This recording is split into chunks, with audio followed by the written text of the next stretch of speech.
김정은 북한 국무위원장과 시진핑 중국 국가주석이 어제 6년 만에 정상회담을 열고 우호와 협력을 약속했습니다. 5차 방중 일정을 마치고 귀국길에 오른 김 위원장은 오늘 오후 평양에 도착할 예정입니다. 고교 평준화를 주장했던 주병기 공정거래위원장 후보자가 본인 자녀는 특목고인 국제고등학교에 진학시킨 것으로 확인됐습니다. 주 후보자에 대한 국회 인사청문회는 오늘 열립니다. 포르투갈 리스본에서 발생한 전차 탈선 사고로 숨진 16명 가운데 한국인 2명이 포함된 것으로 확인됐습니다. 주 포르투갈 한국대사관 측은 영사 조력을 제공하고 있다고 밝혔습니다. 이탈리아 출신의 세계적인 패션 디자이너 조르지오 아르마니가 향년 91세로 별세했습니다. 전 세계에서 애도 물결이 이어지고 있습니다. 시청자 여러분 안녕하십니까? 김정은 북한 국무위원장이 어제 6년 만에 시진핑 중국 국가주석과 정상회담을 가졌습니다. 김 위원장은 경제 협력을 요청했고 시 주석은 공동 이익을 수호하자면서 양국의 관계는 변치 않는다고 강조했습니다. 5번째 방중 일정을 마무리하고 어젯밤 귀국길에 오른 김 위원장은 오늘 평양에 도착할 예정입니다. 오늘 굿모닝 MBN 첫 소식은 이상협 기자가 보도합니다. 김정은 북한 국무위원장이 시진핑 중국 국가주석을 만나 반갑게 악수합니다. 6년 만에 열린 북중 정상회담에서 두 정상은 동지를 만나 기쁘고 감개무량하다며 끈끈한 관계를 과시했습니다. 세상이 변해도 조중 양국 인민의 그 친선의 정은 변하지 않는다는 것을 깊이 느끼게 됐습니다. 두 정상은 운명 공동체인 북한과 중국의 우호 관계는 변치 않을 것이라며 공동 이익을 함께 수호하자고 결의했습니다. 中方愿同朝方加强战略沟通，密切交往合作，深化治国理政经验交流，有力推动各自社会主义事业向前发展。 특히 김 위원장은 경제 교류를 활성화하길 바란다고 강조했습니다. 회담을 지켜본 미국 언론들은 최근 러시아와 밀착했던 김 위원장이 최대 교역국이자 원조 제공국인 중국과의 관계를 복원하길 바라는 것 같다고 평가했습니다. 북중 정상회담을 마친 김 위원장은 현지 시각 어제 오후 10시 5분쯤 전용 열차 태양호를 타고 귀국길에 올랐습니다.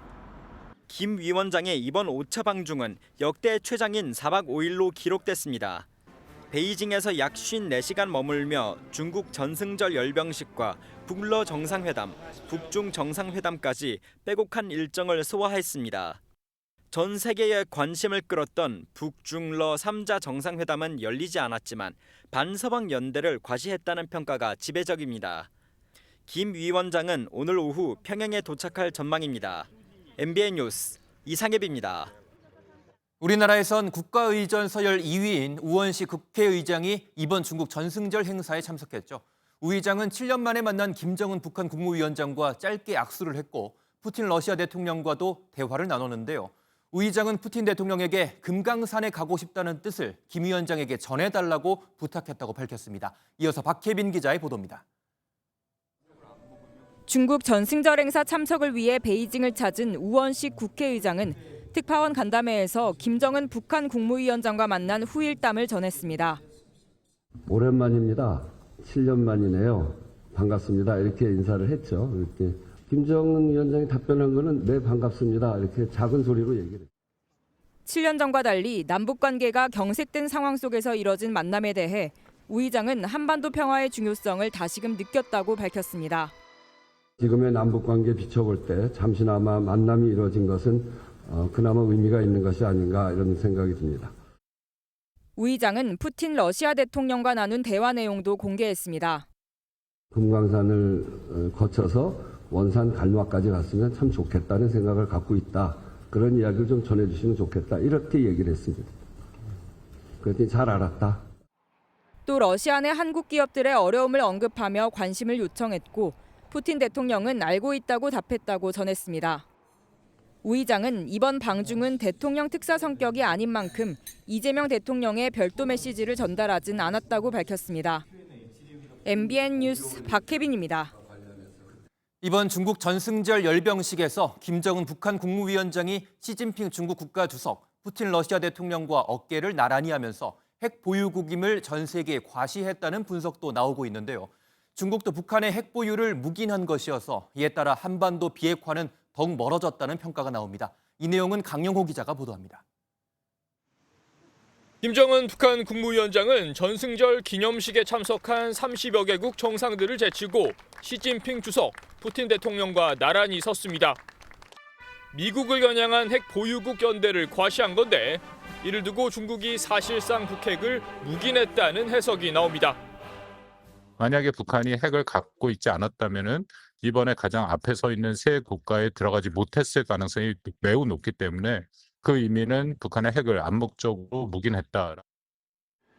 다만 중국의 묵인이 북한의 바람대로 공식적인 핵 보유국 지위의 인정으로 이어지긴 어렵다는 전망입니다.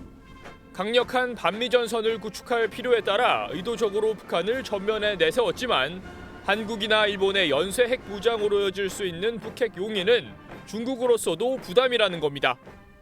북핵을 용인하거나 용인하는 형태로 비춰진다면 핵 확산을 중국이 방조했다라는 의미가 될 수 있고 결정적으로 트럼프에게 빌미를 줄 수 있기 때문에 다만 신냉전 구도 속에 북한의 전략적 위치가 높아진 만큼 중국이 과거와 같이 비핵화를 촉구하긴 어렵다는 평가가 나오고 있습니다.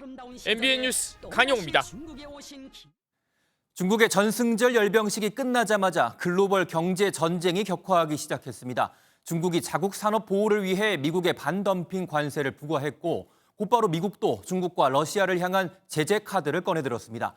트럼프 대통령이 강조해온 이른바 스트롱맨들과의 친분 외교가 무색해지고 있습니다. 워싱턴에서 강영구 특파원의 보도입니다. 중국의 전승절 열병식 당일, 중국 상무부가 미국산 광섬유 제품에 대한 반덤핑 관세를 부과했습니다. 반미 진영의 수장을 자임한 중국이 통상 공세에 나선 것입니다. 곧바로 미국 재무부도 중국 기업에 대한 제재로 응수했습니다. 미국으로 유입되는 합성 오피오이드 제조 판매에 관여했다는 이유입니다. 합성 오피오이드는 좀비 마약 펜타닐의 원료로 트럼프 대통령이 중국에 관세를 부과한 핵심 근거입니다. 중국에 이어 러시아와의 갈등도 깊어지고 있습니다. 우크라이나전 종전 논의가 교착된 상황에서 푸틴 대통령에게 아무 조치도 취하지 않았다는 지적을 받자 강하게 반박했습니다. Would you say that putting secondary sanctions on India, the largest purchaser outside of China, they're almost equal, would you say there was no action? That cost hundreds of billions of dollars to Russia. 그러면서 2단계, 3단계 제재는 아직 하지도 않았다며 추가 제재 가능성을 시사했습니다. 하지만 푸틴 대통령은 아랑곳하지 않는 분위기입니다. 트럼프 대통령이 자신과 김정은 위원장을 반미 모의 세력으로 지목한 데 대해 유머일 것이라고 받아쳤습니다. Президент Соединенных Штатов не лишен юмора, все понятно, мы все это хорошо знаем. У меня с ним добрые отношения сложились. 또 러시아는 중국의 열병식 와중에도 우크라이나 전역에 공습을 이어갔습니다. 트럼프 대통령이 강조한 스트롱맨 외교, 하지만 이번에는 그 전략이 한계에 부딪혔다는 분석입니다. 워싱턴에서 MBN 뉴스 강영구입니다. 다음 소식으로 이어갑니다. 오늘 국회 인사청문회를 앞둔 주병기 공정거래위원장 후보자 관련 단독 보도입니다. 주 후보자는 그동안 고교 서열화와 부모의 사회경제적 배경에 따른 대학 입학 불평등에 대해 비판해왔습니다. 하지만 주 후보자의 자녀는 특수목적 고등학교에 다니는 것으로 확인되면서 이른바 내로남불이란 비판이 일고 있습니다. 이지율 기자가 단독 취재했습니다. 주병기 공정거래위원장 후보자가 출연한 유튜브 채널입니다. 부의 불평등이 심각한 상황에서 소득에 따른 교육 격차를 해소해야 한다고 지적합니다. 대학 입학과 관련해서 기회불평등을 줄이는 것은 굉장히 중요한 과제라고 생각하고, 왜냐하면 교육이라는 것이 지금은 어떻게 보면 계층 장벽이 되고 있습니다. 우리 사회가 앞으로 퇴보하는. 주 후보자는 또 부모의 사회 경제적 배경에 따라 대학 입학 불평등이 악화되고 있다고 비판했습니다. 특히 고교 서열화를 입시 문제의 주범으로 지목하기도 했습니다. 고등학교 유형별 차별이 크게 존재합니다. 그 학교가 어느 학교냐에 따라서 상당히 이제 평가에서 불이익을 받을 수밖에 없기 때문에 부모 소득과 자녀 성공 여부를 수치화한 이른바 개천용 지수라는 개념을 만들며 고교 평준화 확대를 해결 방안 중 하나로 제시하기도 했습니다. 그런데 MBN 취재 결과 정작 주 후보자 자녀는 특목고에 재학 중인 것으로 확인됐습니다. 해당 특목고는 국제고등학교로 국제고 중에서도 최상위권으로 분류돼 입학 경쟁도 치열한 것으로 알려졌습니다.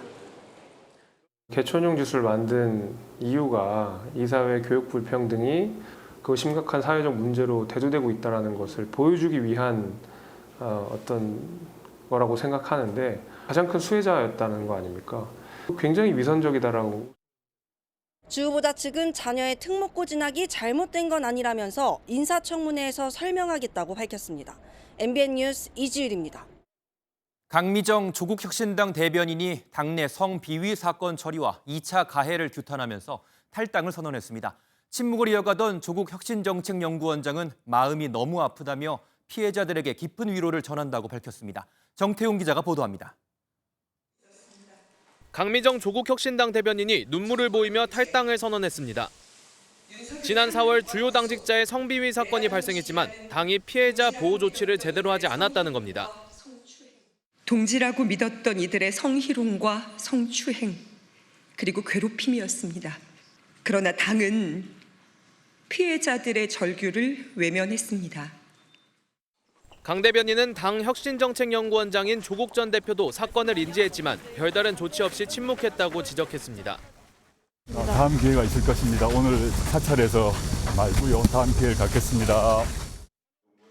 혁신당은 피해자 요구사항을 모두 수용했다고 반박했습니다. 하지만 조 전 대표는 뒤늦게 SNS에 강 대변인의 탈당 선언에 마음이 너무 무겁고 아프다며 큰 상처를 받은 피해자분들께 깊은 위로를 전한다고 밝혔습니다. 수감 중 관련 서신들을 받았지만 당에서 가해자를 제명 조치했다는 소식을 듣고 일단락됐다고 생각했다고도 말했습니다. 그런데 민주당 최강욱 교육연수원장이 혁신당의 성비위 사건을 놓고 지난달 한 강연에서 당사자가 아니면 모르는 것이라며 이런 얘기를 했습니다. 나는 누구가 좋은데 저희가 조용하니까 저 말 맞는 것 같아. 이건 아니죠. 그건 자기 생각이 아니잖아요. 그 개돼지의 생각이죠. 2차 가해 논란이 확산되자 민주당 정청래 대표는 윤리감찰단에 긴급 진상조사를 지시했습니다. 최 원장은 SNS를 통해 특정인을 염두에 두고 사안을 무시하거나 당사자를 폄하하려는 뜻이 아니었다며 당의 조사에 성실히 임하고 판단을 기다리겠다고 밝혔습니다. MBN 뉴스 정태용입니다. 특검 인력 확충에 수사기간 연장, 재판 중계까지 가능하도록 하는 3대 특검법 개정안이 국회 법사위를 통과했습니다. 국민의힘은 안건조정위원회까지 구성하면서 총력 저지에 나섰지만 다수 여당은 다음 주 본회의에서 법안을 처리한다는 계획입니다. 먼저 이규욱 기자가 보도합니다. 내란, 김건희, 최혜병 3대 특검법 개정안이 상정되자 국민의힘이 반발합니다. 국민들께서 기억하셔야 될 기념비적인 날입니다. 오늘이 바로 대한민국 법치주의 사망하는 날입니다. 토론에 들어간 여야는 격론을 벌였지만 수적 우위인 민주당 단독으로 법안이 통과됐습니다. 개정안에서 눈에 띄는 건 각 특검 재판의 방송 중계가 가능하도록 했다는 건데 내란 특검 1심의 경우 중계가 의무입니다. 민주당은 재판의 신뢰성을 높이는 게 목적이라고 강조했지만 국민들이 보기에 믿었지 않고 이게 질질 끄는 재판을 하니까 이런 중계까지 나오는 겁니다. 국민의힘은 지방선거 여론전을 위한 게 아니냐고 맞섰습니다. 온 국민한테 이것을 다 까발림으로써 결국은 지방선거까지 끌고 가겠다는 저는 굉장히 불순한 의도가 있습니다. 또 개정안은 3대 특검의 수사 기간을 30일씩 추가로 연장할 수 있도록 했고 파견 검사와 공무원 숫자를 늘리도록 했습니다. 국민의힘은 안건조정위원회를 구성해 총력 저지에 나섰지만 수적 우위로 무력화한 민주당은 3대 특검법 개정안을 다음 주 후반 본회의에서 처리한다는 계획입니다. MBN 뉴스 이규옥입니다. 이처럼 더불어민주당이 특검법 개정안을 밀어붙이는 가운데 개정안 일부 조항에 대해 대법원이 반대 의견을 분명히 했습니다. 재판을 공개하고 중계를 허용하겠다는 조항에 대해선 위헌 소지가 있다고 밝혔는데 대법원이 이례적으로 적극적인 반대 의사를 내는 모습입니다. 이어서 박규원 기자의 보도입니다. 더불어민주당 주도로 진행되고 있는 이른바 더 센 특검법에 대해 대법원이 검토 의견을 국회에 제출했습니다. 대법원 법원행정처는 특검 수사 대상 사건에 대한 재판을 공개하고 특별한 사정이 없으면 중계를 허가해야 한다는 순직해병특검법 개정안 조항에 강한 반대 의사를 밝혔습니다. 대법원은 국가의 안전보장 또는 질서를 방해할 땐 재판을 공개하지 않을 수 있다는 헌법 규정을 들며 해당 개정안 조항에 위헌 소지가 있다고 봤습니다. 헌법 109조에 우리가 이제 국가의 안전보장, 안녕질서, 선량한 풍속을 해칠 위험이 있을 때에는 법원의 결정으로 비공개할 수 있다고 되어 있습니다. 재판을 공개할 경우 증인의 증언이 제대로 안 돼 진실 발견에 장애가 될 위험이 있다는 의견도 제시했습니다. 순직해병특검법에 대한 의견이지만 이미 내란 특검법에서도 재판 공개 조항이 들어가 있는 만큼 사실상 대법원이 3대 특검법 조항 모두에 문제를 제기했다는 해석도 나옵니다. 대법원은 특검 수사기간이 끝나면 국가수사본부가 넘겨받아 재판을 진행하는 개정안에도 우려를 드러냈습니다. 형사소송법상 기소는 검찰의 역할인 만큼 경찰인 국수본이 재판을 받는 조항은 법체계를 흔들 수 있다는 겁니다. 앞서 지난달 29일 민주당이 추진하는 내란 재판부 법안에도 대법원은 반박 의견서를 내며 적극적으로 입장을 밝히고 있습니다. 대법원의 지속적인 반대 의견에도 민주당이 주도하는 특검법 개정을 막기는 쉽지 않아 보입니다. MBN 뉴스 박규원입니다. 검찰 개혁을 추진 중인 더불어민주당은 중수청을 어디에 둘지와 함께 보안 수사권 폐지 카드도 고심하고 있죠. 민주당은 아직은 논의 시기가 아니라면서 조심스러운 모습인데 노만석 검찰총장 대행이 공개적으로 반대 뜻을 밝히면서 벌써부터 갈등이 확산하는 모양새입니다. 이승민 기자가 보도합니다. 민주당이 논의 중인 검찰 개혁안에는 중수청의 관할 부처 지정 문제와 함께 검찰의 보안 수사권 폐지 여부도 포함됩니다. 민주당은 공청회와 입법청문회 등을 연일 열고 전문가들의 찬반 의견을 청취하고 있습니다. 검찰을 해체해 기소권만 보유한 공소청으로 만들면 중대범죄에 대한 수사 역량은 훼손되고 인권보호는 후퇴할 수밖에 없습니다. 보안 수사를 빌미로 해서 끊임없이 수사 부서와 수사 인력을 확대해 나갈 것입니다. 여당의 움직임에 노만석 검찰총장 직무대행이 보안 수사를 통해 실체 진실을 밝히는 것은 검찰의 권한이 아니라 의무라고 밝혔습니다. 사실상 검찰이 보안 수사권 폐지에 공개 반기를 든 건데 여권에서는 즉각 반발했습니다. 공청회가 열리는 이 와중에도 왜 개혁의 대상이 보안 수사 운운하면서 어디 가서 밖에 나가서 떠드는지 모르겠거든요. 부적절한 저런 발언에 대해서 조치를. 다만 민주당은 서두르기보다 시간을 두고 보안 수사권 문제를 논의하겠다는 입장입니다. 검찰 개혁을 추진 중인 한 의원은 MBN에 현 시점에서 보안 수사권까지 논의하기엔 혼란만 가중될 수 있다며 검찰 조직 개편에 집중해야 할 시기라고 전했습니다. 확실한 개혁을 위해 선택과 집중을 택한 건데 보안 수사권 문제는 추석 이후쯤에나 본격적 논의가 이뤄질 것으로 내다봤습니다. MBN 뉴스 이승민입니다. 현지 시각 3일 포르투갈 리스본에서 관광객들이 자주 타는 케이블 전차가 선로를 탈선하는 사고가 났습니다. 애초 한국인 1명이 다친 걸로 알려졌는데 포르투갈 검찰이 사망자 16명의 신원을 파악하는 과정에서 한국인 2명이 숨진 것으로 확인됐습니다. 황지원 기자의 보도입니다. 포르투갈의 수도 리스본에서 발생한 케이블 전차 선로 탈선 사고 현장입니다. 아무렇게나 찌그러진 전차는 사고 당시의 충격을 그대로 보여줍니다. Ficou sem freio, cerca de 1,5 m, ainda fez grande estrondo. Estava cheio. 이번 사고로 한국인 2명이 숨진 걸로 확인됐습니다. 포르투갈 검찰은 사망자 16명 가운데 8명의 신원이 확인됐다면서 각각 포르투갈인 5명, 한국인 2명, 스위스인 1명이라고 밝혔습니다. 우리 대사관도 긴급 대응에 나섰습니다. 주 포르투갈 한국 대사관 관계자는 주재국 당국과 긴밀히 협력해 현장 방문을 포함해 피해를 본 우리 국민에게 영사 조력을 제공하고 있다고 전했습니다. 국적이 확인된 부상자 15명 중에서도 한국인 1명이 포함된 걸로 파악됐습니다. 몬테네그로 포르투갈 총리는 정부 교통 전문가들과 검찰, 경찰이 이번 사고를 조사 중이라고 밝혔습니다. Carris está a prestar toda a colaboração a todas as entidades competentes que se encontram a promover diligências de investigação.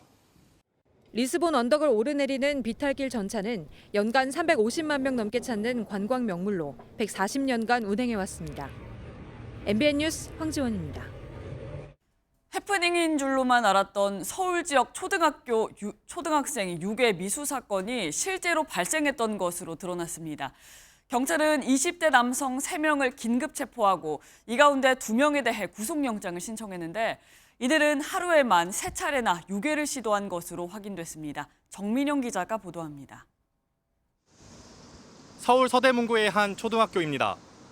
지난 1일 해당 초등학교는 낯선 남성 2명이 아이들에게 접근해 집까지 데려다 주겠다고 한 사례가 보고됐다며 교육과 지도를 강화하고 있다고 가정통신문을 긴급 배포했습니다. 경찰은 관련 신고를 받고 수사한 결과 범죄 혐의점이 없다고 밝혔지만 하루 만에 비슷한 피해를 입었다는 신고가 또 접수됐습니다. 결국 재수사에 들어간 경찰은 20대 남성 3명을 미성년자 유인미수 혐의로 긴급 체포했습니다. 경찰 조사 결과 이들은 지난달 28일 하루에만 3차례에 걸쳐 학생들을 유인하려고 시도한 것으로 드러났습니다. 초등학교 인근에서 집에 데려다 주겠다며 접근했지만 다행히 학생들이 모두 달아난 것으로 파악됐습니다. 경찰은 범죄의 중대성을 고려해 체포한 20대 남성 3명 가운데 2명에 대해 구속영장을 신청했고 범행 동기 등에 대해 조사할 계획입니다. 최근 서울 등 수도권을 중심으로 학교와 학생들을 대상으로 한 폭발물 협박이나 유괴 시도가 잇따라 학생과 학부모들의 불안감이 커지고 있습니다. 이런 일이 아직까지도 생긴다는 거에 좀 놀랐고 무조건 부모님과 같이 어른과 같이 동행해야 되겠다는 생각이 좀 들었어요. 경찰과 교육당국은 만일의 상황에 대비해 학생들에게 안전수칙을 알리고 주변 순찰도 강화할 방침이라고 밝혔습니다. MBN 뉴스 정민영입니다. 충청남도 서산의 한 중학교에서 발생한 성추행 의혹 사건이 일파만파 커지고 있습니다. 피해를 봤다고 주장한 학생만 10명이 넘는데 이 남성 교사는 불필요한 신체 접촉은 물론 성적인 발언까지 일삼은 것으로 알려졌습니다. 경찰은 수사에 착수했고 학교 측은 해당 교사를 직위 해제했습니다. 김영현 기자입니다. 충남 서산의 한 중학교입니다. 최근 이 학교 학부모 2명이 남교사가 학생들을 성추행했다는 고소장을 경찰에 제출했습니다. 1학기 내내 여학생들의 배를 만지거나 엉덩이를 두드리는 불필요한 신체 접촉을 반복했고 심지어 속옷끈을 만졌다는 내용도 포함됐습니다. 그 팔을 뻗어서 허리를 꽉 잡고 자기 무릎에 앉힌대요. 이제는 티셔츠 안으로 해서 뱃살 만지는 거죠. 성추행은 다른 건물과 떨어져 있는 음악실에서 주로 이루어졌습니다. 수업 시간은 물론 상담이나 청소를 핑계로 음악실로 학생들을 불러내기도 했습니다. 성적인 발언도 서슴지 않았다고 했습니다. 사탕을 뚝뚝뚝 빨아먹으면서 마이크에 대고 이건 쉽지 않은 소리다라고 하고 남학생에게도 줄자로 성기 크기를 재보자는 말을 한 것으로 전해졌습니다. 고소장을 접수한 학부모는 현재 확인된 피해 학생 수만 17명에 달한다고 주장합니다. 사건이 불거지자 학교 측은 해당 남교사에 대해 직위 해제를 결정했습니다. 해당 남교사는 성추행 의혹을 강하게 부인하고 있는 것으로 알려졌습니다. 경찰도 수사에 들어갔습니다. MBN 뉴스 김영현입니다.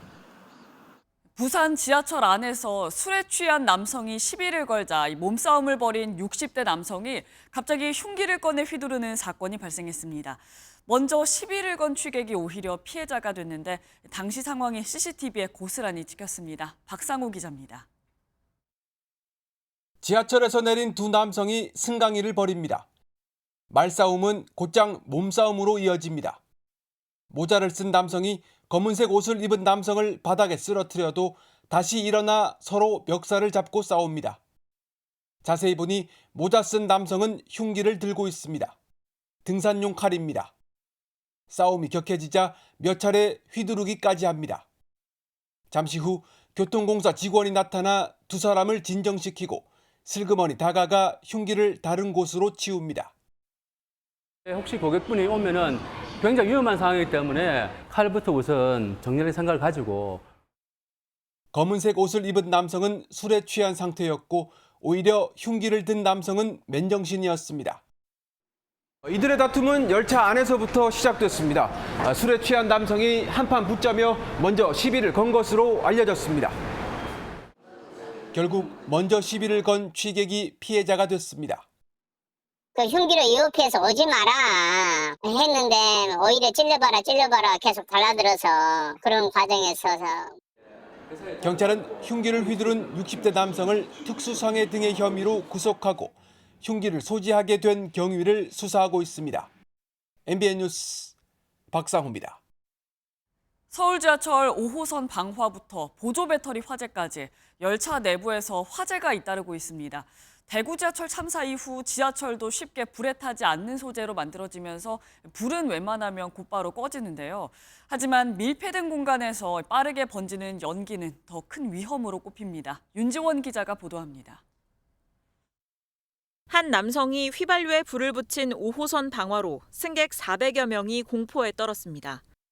지난달에는 한 승객이 가지고 있던 보조 배터리에서 연기가 나며 100명이 넘는 승객이 긴급 대피하는 등 배터리 화재도 잇따르고 있습니다. 얼마나 위험한지 실험해봤습니다. 휘발유 2리터를 뿌리고 불을 붙이자 순식간에 불이 번지며 내부 온도가 800도 가까이 치솟습니다. 바로 앞도 보이지 않는 검은 유독가스가 10초 만에 옆칸까지 번져 객차를 가득 채웁니다. 옆칸에서 측정한 일산화탄소 농도는 117ppm, 안전기준을 4배 초과했습니다. 발화 지점입니다. 내부가 난연, 불연 소재로 돼 있어 불이 크게 번지지는 않았지만 바닥은 물론 손잡이와 천장까지 모두 시커멓게 그을렸습니다. 연기가 배출되는 시스템이 열차 안에 있지만 밀폐된 지하 공간이라는 특성상 대피 골든타임은 5분이 채 안 됩니다. 이 5분 안에 기관사 혼자서 수백 명을 대피시킬 수 있을지 서울시는 들여다보기로 했습니다. 1인 승무 시스템 하에서 과연 기관사가 효율적으로 대처할 수 있는지, 혹시 보완해야 될 매뉴얼은 없는지. 또 내년부터 열차 내부 CCTV 영상을 종합관제센터로 실시간 자동 전송해 대응 시간을 최소화할 방침입니다. MBN 뉴스 윤지원입니다. 베트남에서 들여온 마약 수십억 원어치를 전국으로 유통한 조직이 무더기로 붙잡혔습니다. 야산과 주택가를 가리지 않고 이들은 전국 2,000곳이 넘는 장소에 마약을 숨겨놓고 구매자가 직접 찾아가게끔 하는 이른바 던지기 수법을 썼는데 그 과정에서 벌어들인 돈만 1년간 60억 원에 달했습니다. 심우영 기자입니다. 경찰이 모종삽으로 땅을 파자 검은 봉지가 잇따라 나옵니다. 아파트 베트남에서도 필로폰과 케타민, 엑스터시가 쏟아집니다. 보물찾기를 하듯 전국 2,000곳에 숨겨놓은 다음 텔레그램으로 위치를 알려주는 이른바 던지기 수법이 이번에도 쓰였습니다. 이들은 등산로 주변 특이한 나무 아래 마약을 숨겼는데요. 주변 사진을 찍어 구매자가 찾기 쉽도록 했습니다. 판매 총책 등 6명은 지난해 7월부터 마약 70kg, 60억 원어치를 팔았습니다. 이 교대의 사후 관리까지 웬만한 중소기업보다 더 꼼꼼하게 조직과 판매망을 관리해왔습니다. 고용할 때도 기업체 면접을 보듯이 일단 신분증이라든지 가족관계 등록증 그런 것도 다 받고, 그럼 단골 손님 같은 경우는 해외 밀수 조직이 보내주는 샘플 마약을 테스팅하게 해서 경찰은 20대 남성 총책을 비롯해 17명을 구속하고 구매자 40명을 불구속 입건했습니다. 또 마약류 26.6kg과 현금 20억 원, 명품 시계 10억 원 상당을 압수했습니다. MBN 뉴스 심호영입니다. 다음 소식입니다. 압수수색을 놓고 내란 특검팀과 대치해온 국민의힘이 어제 임의 제출 형식으로 자료를 제공했습니다. 이에 앞서 전국의 당원들을 모아 대규모 규탄 대회를 여는가 하면 조은석 내란 특검을 고발하며 본격적인 여론전에 나섰습니다. 김현 기자가 보도합니다. 장동혁 국민의힘 대표를 비롯한 당 지도부와 의원들, 전국 각지의 당원들이 국회에 집결했습니다. 조은석 내란 특별검사팀이 국민의힘 원내대표실과 원내 행정국에 대한 압수수색을 시도하자 이를 막기 위해 모인 겁니다. 야당 말살 압수수색! 야당 탄압 정치보복! 국민의힘은 현재 진행되고 있는 특검 수사를 야당을 탄압하기 위한 정치 수사라고 강도 높게 비판했습니다. 쓰레기 같은 대란정당 프레임을 깨는 날이 될 것입니다. 물에 위에 쌓아 올린 정치 특검의 수사는 결국 이재명 정권의 목을 베는 칼날이 될 것입니다. 특검은 비상계엄 당시 국민의힘 원내대표였던 추경호 의원이 지난해 3월부터 계엄을 인지했을 수 있다고 주장하며 압박 강도를 높이고 있습니다. 추경호 의원은 긴급 기자간담회를 열고 계엄 하루 전 의총에서 12월 4일 민주당 탄핵 대규모 규탄 대회를 열기로 결정했고 관련 공문도 보냈다며 계엄을 사전에 알고 있었다는 특검 주장을 반박했습니다. 그런 얘기를 하려고 하면은 최소한 특검에서는 그런 소설이나 억측, 추측에 의해서 얘기를 할 것이 아니라 증거를 제시를 해야 했습니다. 국민의힘은 또 당 사무처 직원들에 대한 특검의 압수수색이 강압적으로 진행됐다며 조은석 특별검사팀을 직권남용 혐의로 서울중앙지검에 고발했습니다. 그러면서 특검과의 협의를 통해 최소한의 범위 안에서 자료를 제공했다고 밝혔습니다. MBN 뉴스 김현입니다. 김건희 특검팀을 지휘하는 민중기 특별검사가 수사 대상인 한학자 통일교 총재의 변호인을 직접 만난 사실이 드러났습니다. 특검 측은 인사만 나눴다고 설명했지만 앞서 이재명 정부 초대 민정수석이었던 오광수 변호사도 특검보를 만나 변론한 사실이 알려지면서 논란이 커지고 있습니다. 보도에 최민성 기자입니다. 민중기 특별검사팀은 윤석열 전 대통령 부부를 향한 통일교의 로비 정황을 수사하고 있습니다. 특검팀은 오는 8일 한학자 통일교 총재에게 소환을 통보했습니다. 그런데 수사를 지휘하는 민특검과 한 총재 변호인인 이모 변호사가 지난주에 만난 사실이 드러나 논란이 불거졌습니다. 이 변호사는 과거 민특검이 판사로 재직할 당시 배석 판사를 맡아 친분을 쌓은 인물입니다. 특검팀은 이 변호사가 통일교와 관련 없는 사건 때문에 방문한 뒤 업무를 마치고 돌아가는 길에 민특검을 사적으로 만났고 일상적인 안부 인사만 나눴다고 설명했습니다. 또 이 변호사가 통일교 측 변호인이라는 사실을 민특검에게 알리지 않았다고 덧붙였습니다. 하지만 통일교 내부 문건에는 민특검이 국민의힘과 통일교 조사를 매우 골치 아프다고 한다. 윤영호 전 통일교 세계본부장 진술 때문에 한 총재 소환이 불가피하다는 면담 결과가 적힌 것으로 전해졌습니다. 이에 대해 민특검 측은 사건 진행 과정을 구체적으로 얘기한 적 없다는 게 분명한 사실이라고 반박했습니다. 통일교 측은 민특검과 이 변호사의 만남 사실은 맞다면서도 문건 내용에 대해서는 확인해 줄 수 없다고 밝혔습니다. 앞서 이재명 정부의 초대 민정수석으로 임명됐다가 닷새 만에 물러난 오광수 변호사가 통일교 측 변호를 맡은 뒤 특검보를 만난 사실도 드러났습니다. 특검팀은 선임된 변호인이 특검보를 만나는 게 위법은 아니라고 밝혔지만 논란이 커지자 오 변호사는 변호인을 사임했습니다. MBN 뉴스 최민성입니다.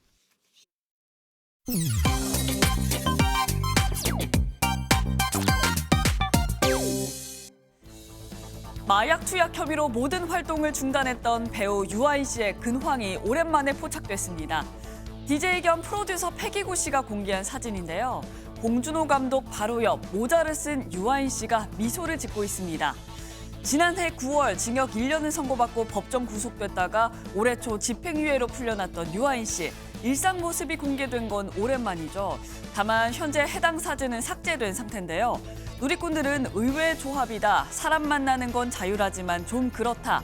파티 사진 같은데 좋게 보이지 않는다. 잘 살고 있구나 라며 다소 싸늘한 반응을 보였습니다. 일상 모습까지 공개된 유아인 씨의 복귀에 시선이 모이고 있습니다. 인터넷으로 주문한 물건을 업체 측에서 임의적으로 취소한다면 기분이 나빠야 할 텐데요. 양동이를 구매했다가 주문을 취소당한 구매자가 오히려 찡하고 감사했다라는 글을 올려 화제입니다.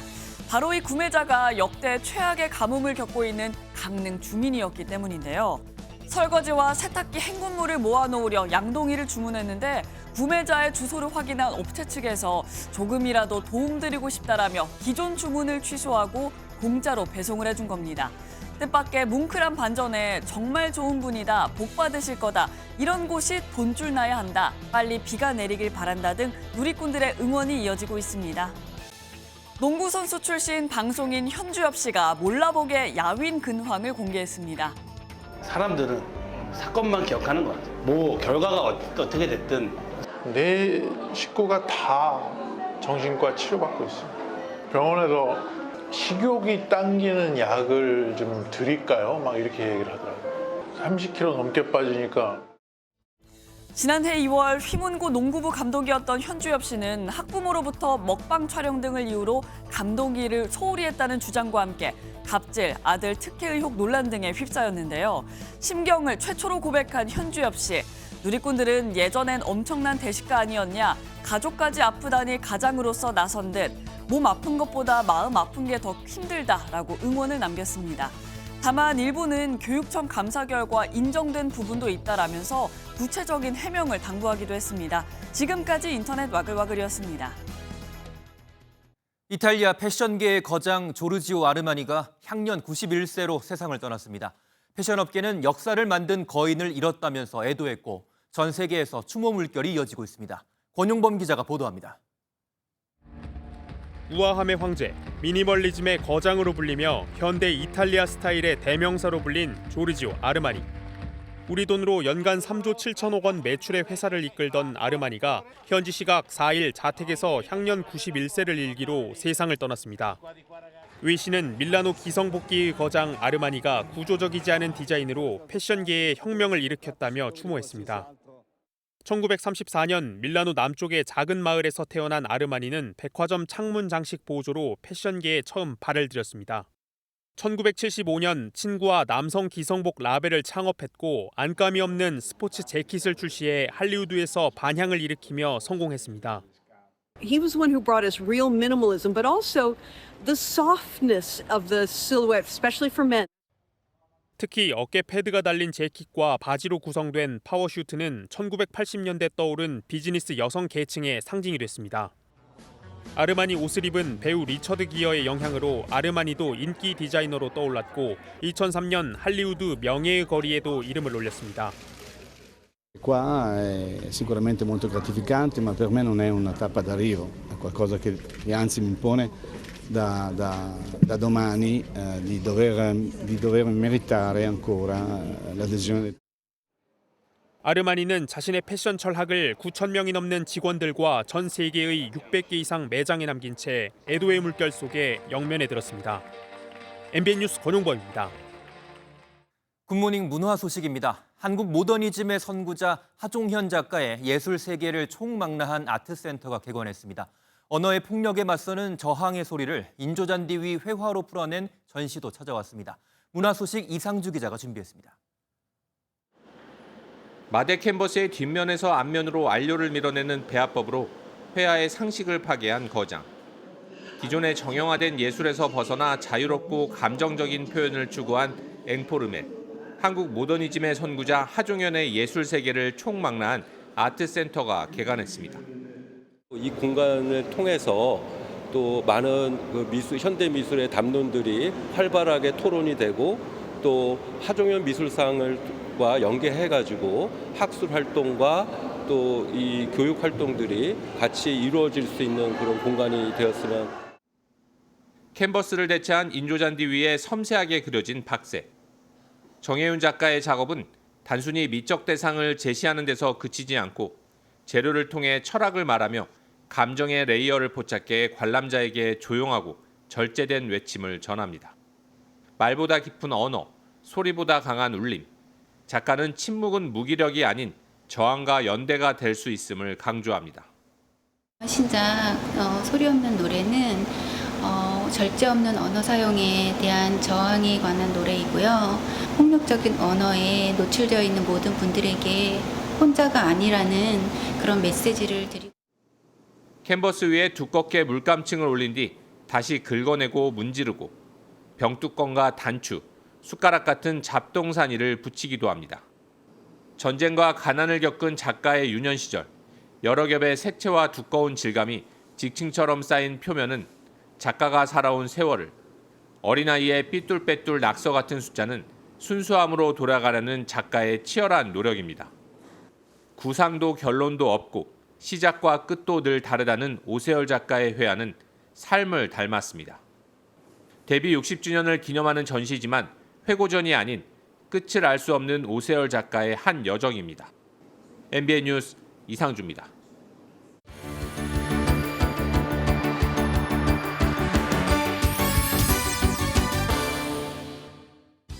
굿모닝 월드입니다. 비행기가 아닌 건물이나 절벽 등에서 낙하산을 이용해 뛰어내리는 스포츠를 베이스 점프라고 하는데요. 해발 3,700m가 넘는 알프스 산맥의 절벽에서 하늘을 나는 데 성공한 남성이 있습니다. 그 짜릿한 광경 바로 확인하시죠. 세상에서 가장 위험한 스포츠로 꼽히는 베이스 점프 도전이 시작됩니다. 오스트리아 출신 남성이 날다람쥐를 본떠맞는 특수 비행옷 윙슈트를 입고 망설임 없이 스위스 아이거 북벽 끄트머리에서 뛰어내리는데요. 두 팔을 활짝 벌리며 짜릿한 비행을 즐깁니다. 불과 20초 만에 시속 347km에 도달했고 해발 3,713m에서부터 35초간 자유낙하했습니다. 이번 속도 기록은 종전 세계 기록을 갈아치운 성과라고 하는데요. 특수 제작된 윙슈트뿐만 아니라 공기 저항을 최소화한 전용 헬멧까지 착용해 기록 경신을 도왔다고요. 비록 자유낙하였지만 하늘을 날고 싶은 인간의 오랜 꿈과 첨단 기술이 이뤄낸 경이로운 기록이네요. 크리에이터 전성시대라고 해도 과언이 아닌 요즘 다양한 콘텐츠를 선보이는 크리에이터들이 참 많은데요. 아마 세계 최초가 아닐까 싶은 크리에이터 꿈나무 소개해드립니다. 미국 오리건주의 동물원, 암사자 한 마리가 성큼성큼 카메라를 향해 다가옵니다. 그러더니 카메라를 쓰러뜨리고는 신기한 듯 바라보며 앞발로 툭툭 건드리는데요. 새로운 먹이라고 생각한 건지 입을 쩍 벌리곤 물려고 안간힘을 씁니다. 실은 동물원에서 사자들을 관찰하려고 몰래 설치해둔 카메라인데 관찰력 좋은 암사자에게 딱 들키고 만 거죠. 덕분에 사자의 구강 구조 한번 제대로 구경했네요. 지금까지 굿모닝 월드였습니다. 올여름 날씨는 기록적이었습니다. 기상청 분석 결과 역대 가장 더웠고 극한호우도 수차례 내렸습니다. 반면 강원 동해안 지역엔 비가 가장 적게 내린 것으로 나타났는데 왜 그런 건지 강세현 기자가 취재했습니다. 서울의 한 정원에서 열대식물이 무럭무럭 자라고 있습니다. 적도 인근 지역에서 자라는 식물이 온실이 아닌 야외에서 잘 자라고 있는 겁니다. 이 식물의 이름은 칸나입니다. 원래 열대 중남미 지역에 사는 식물인데 여름을 지나 가을이 된 지금도 싱싱한 모습입니다. 더운 날씨가 이어졌기 때문인데 올여름 전국 평균 기온은 25.7도로 역대 가장 높았습니다. 땀은 계속 나는 것 같고 요즘에 너무 더웠었는데 갈수록 더워지는 것 같아요. 극한 호우도 잦았습니다. 수도권과 전남 등 전국 곳곳에서 시간당 100mm가 넘는 비가 무려 13번이나 관측됐습니다. 반면 강릉을 포함한 강원 영동 지역은 강수량이 크게 줄었습니다. 여름철 강수량이 평년의 3분의 1 수준이고 강수일 수도 24일에 그쳤습니다. 역대 가장 적은 수치입니다. 올여름 남서풍이 주로 불었는데 비구름이 태백산맥과 충돌하고 약해지며 동해안에 비를 뿌리지 못한 겁니다. 문제는 앞으로도 비 소식이 없다는 겁니다. 강릉엔 14일까지 비가 내리지 않을 것으로 전망됩니다. 동해안 지역에 내리고 있는 비는 목요일 밤 대부분 그치겠고 이후 당분간은 강릉 지역에 체계적인 비가 내리기는 어려울 것으로 전망됩니다. 이런 상황이 길어지면 강릉의 주요 식수원인 오봉저수지 저수율이 10% 아래로 내려갈 수 있다는 우려가 나옵니다. MBN 뉴스 강산입니다.